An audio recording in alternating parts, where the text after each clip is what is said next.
Gaano ako ka-confident in dealing with conflicts in my team?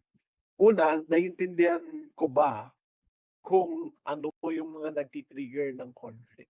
Yan, yan yung unang tanong. Yung pangalawa, naiintindihan ko ba yung aking sarili, self-awareness, and how I deal with conflict? Competing bang style ko, collaborating, compromising, avoiding, or accommodating? So hopefully today, before we end, masagot niyo yan.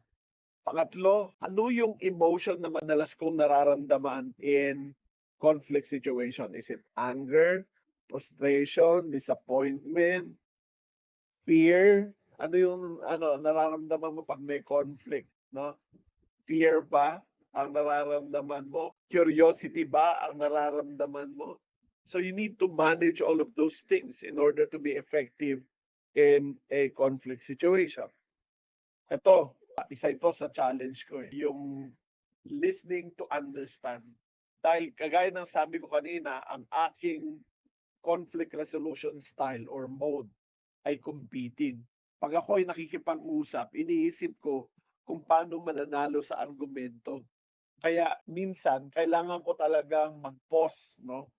Para, para maisigurado ko sa aking sarili kung ano ba talaga ang aking objective. Kasi kaya hindi effective ang conflict resolution madalas is because nobody's listening. Everybody wants to be right, nobody wants to be wrong, so they don't listen, ano?